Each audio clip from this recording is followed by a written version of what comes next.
এই যে বাষ্প বেরোচ্ছে, তার মানে এটা হয়ে গেছে। এবার আপনাদেরকে খুলে দেখাই।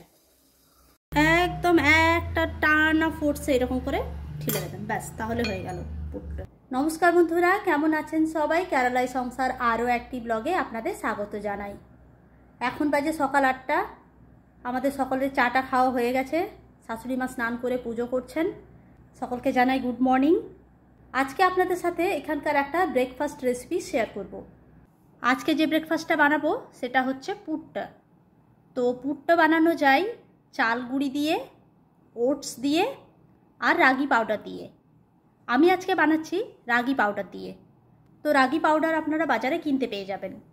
প্রথমে যেটা করতে হবে, রাগি পাউডারটা একটু গরম করে নিতে হবে। একটু গরম করবেন, যখন দেখবেন রাগি থেকে একটা গন্ধ বেরোচ্ছে আর একটু কালারটা চেঞ্জ হয়েছে, তখন গ্যাসটা অফ করে দিতে হবে।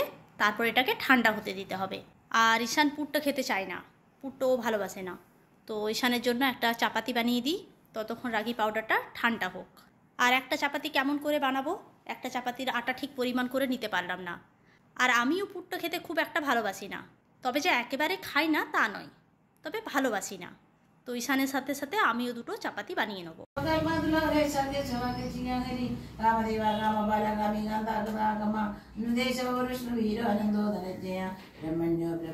এটাতে লাগবে সামান্য নুন। এবার এটাকে হালকা জল ছিটিয়ে ভালো করে মাখাতে হবে। একটা পুট্টোতেই কিন্তু একজনের ব্রেকফাস্ট হয়ে যায়। আর আমার বর পুট্টো খেতে খুবই ভালোবাসে। এই ভিডিওটি দেখার পর আমাকে ফোন করে দেখবেন কি বলে, বিশাল খুশি হয়ে যাবে। তো বিয়ের পর প্রথম যখন এলাম এখানে, তো আমি এখানে এসে ডাল, বাঁধাকপির তরকারি, ফুলকপির ঝোল এসবগুলো রান্না করছিলাম। তখন আমার বর বলছে, মেরা ক্যা হোগা রে কালিয়া, এবার আমাকে পুরো নর্থ ইন্ডিয়ার খাবার খেয়ে সারা জীবন থাকতে হবে। আর ব্লগ বানানোর আগে কিন্তু আমি সমস্ত রান্না এখানকার জানতাম না। কিছু কিছু রান্না জানতাম যেগুলো খুব সহজে হয়। আর যখন ব্লগ বানাতে শুরু করলাম তখন থেকে ভালো করে শিখতে শুরু করলাম। আগে আমার বর বলতো মেরা ক্যা হোগা রে কালিয়া, আর এখন আমি আমার বরকে বলি, তেরা কুছ টেনশন নেই রে কালিয়া, मैं सब कुछ सीख लिया। বক বক করতে করতে মাখানো হয়ে গেল। এই দেখুন, এইরকমভাবে মাখাবেন। নিশ্চয়ই বোঝাতে পেরেছি কীরকম হবে। এই ঝরঝরে টাইপের হবে। আর মাখানোর সময় না দোলা পেকে যাবে, তো সেই দোলাগুলো ভেঙে দেবেন হাতে করে। এরকম হবে, মানে হাতে লাগবে না, আবার খুব ড্রাইও হবে না, একটু ঝুরঝুরে টাইপের। যেদিন আপনাদেরকে ব্রেকফাস্টের বাসনগুলো দেখিয়েছিলাম, তো দেখুন সেই দিন এইটাও দেখিয়েছিলাম, সেই রকেটের মতো, মনে আছে? তো এই রকেটের মতোটা দিয়ে আজকের ব্রেকফাস্টটা হবে। আর এই হাঁড়িটার মধ্যে জল নিয়ে নিয়েছি, এটা ততক্ষণে গ্যাসের মধ্যে বসিয়ে দিই, ততক্ষণে জলটা গরম হোক। এবার এই ঢাকনাটা খুলবো প্রথমে। আর আপনাদেরকে দেখিয়েছি সেদিনে, এই যে একটা জালির মতো আছে, এই জালিটা এটাতে সেট করাই থাকে, ঠিক আছে? এটা এই যে দেখুন, দেখতে পাচ্ছেন, এই যে সেট করা, ঠিক আছে? এবার এটার মধ্যে প্রথমে একটু নারকেল ভরে দেবো।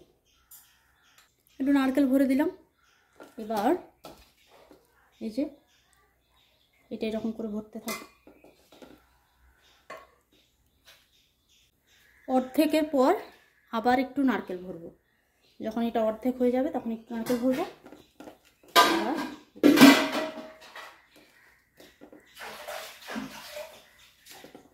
হয়ে গেল।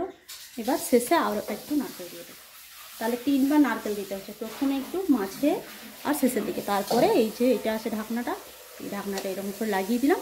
এবারে যে গ্যাসে যে জল বসিয়েছি সেটার উপর বসিয়ে দেবে। এবার এটার মধ্যে এই যে বসিয়ে দিলাম, ব্যাস। এখান থেকে যখন বাষ্প বেরোবে তখন হয়ে গেছে, ঠিক আছে? এই যে দেখতে পাচ্ছেন এখান থেকে এই যে বাষ্প বেরোচ্ছে, তার মানে এটা হয়ে গেছে। এবার আপনাদেরকে খুলে দেখাই। আমাদের এটা ধরার জন্য আছে, অনেক পাত্রতে কিন্তু এটা থাকবে না, তখন এটা কাপড়ে করে এরকম করে এখানে ধরবেন। এই যে খেয়ে নিলাম। এবার এই যে ডান্ডাটা আছে এটা দিয়ে এটাকে প্রথমে এই ঢাকনাটা এরকম করে খুলতে হবে, ঠিক আছে? তারপরে এই যে এইটা দিয়ে প্রেসার দিতে হবে। এটা ঘুগনির সাথে, কলার সাথে কিংবা ডিমের ঝোলের সাথে খাওয়া হয়।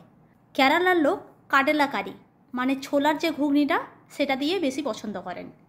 তো আজকে আমাদের কাবলি চানার ঘুগনি হয়েছে।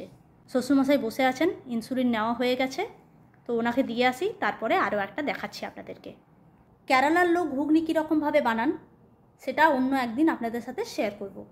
দাঁড়ান, ওনাকে দিয়ে আসি, তারপরে আরও একটা বানিয়ে আপনাদেরকে দেখাচ্ছি। আবার সেম প্রসেস, এটা প্রথমে ভরবেন এরকমভাবে। এটা সেট হয়ে গেছে। এবার এটার মধ্যে দিয়ে দেবো এই যে একটু নারকেল,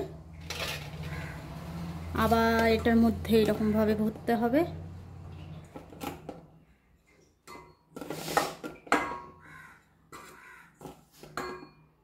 এটা যখন হাফ ভরা হয়ে যাবে তখন আরও একবার নারকেল দেবেন। এই সকালবেলাটা না আমার একটু তাড়াহুড়ো হয়, এগুলো তো মানে মোবাইলে দেখাতে একটু সময় লাগে, ঠিকঠাক করে দেখা যাচ্ছে কি না, তো আমার একটু তাড়াহুড়ো হয়, তবুও চেষ্টা করি। আর পরে এগুলো বানালে আর কে খাবে বলুন, ওই গরমের সময় দুপুরবেলা যদি বানাই বা বিকাল থেকে বানাই, এটা তো একটা ব্রেকফাস্ট, সেই জন্য তবু চেষ্টা করছি যতটা পারছি। এই যে হাফ হয়ে গেছে, এবার বাকি যে নারকেলটা আছে সেটার মধ্যে দিয়ে দেবো, একটু দেবো, কারণ শেষের দিকে আবার দিতে হবে, তো নারকেলটা নষ্ট কম হয়ে যাবে। যাই হোক, আর আপনারা যদি 3বার নারকেল না দেন, একবার নিচের দিকে একবার দিলেই হবে। নিচের দিকে এই জন্য দেওয়া, কারণ বাষ্পটা নারকেলের মানে নারকেলটাকে ভেদ করে আসতে পারবে উপরে, ঠিক আছে। তো এই হলো পুট্টো, এটা কিন্তু একটা হেলদি ব্রেকফাস্ট। পুট্টো বানানোর জন্য কিন্তু খুব মসৃণ পাউডারের প্রয়োজন পড়ে না। তো যখন আপনারা ওটস দিয়ে বানাবেন, তো ওটসটা প্রথমে একটু ভেজে নেবেন হালকা, যখন ওটস থেকে গন্ধ বেরোবে তারপর একবার ঘুরিয়ে দেবেন শুধু মিক্সিতে, ঠিক আছে। আর রাগি পাউডার বাজারে কিনতে পাওয়া যায়, সেটাকে গরম করে তারপর আমি যেমনভাবে করলাম সেই রকমভাবে করবেন। আর চালের যখন করবেন, মানে চাল গুঁড়ির যখন করবেন, তখন কিন্তু গরম করার দরকার নেই, আর চাল গুঁড়িটা কিন্তু খুব মসৃণ দরকার নেই। যা গরম পড়েছে, পুরো ঘেমে কাদা হয়ে গেলাম, সেই জন্য আমি আজকে স্নান করে কিচেনে আসিনি। ব্রেকফাস্ট বানানো হয়ে গেল, এবার আমি খেয়ে তারপর স্নান করতে যাব। তো আপনাদেরকে পুট্টো বানানো দেখালাম। এটা একটা হেলদি ব্রেকফাস্ট, ঠিক আছে। আপনারা বাড়িতে এটা বানাবেন।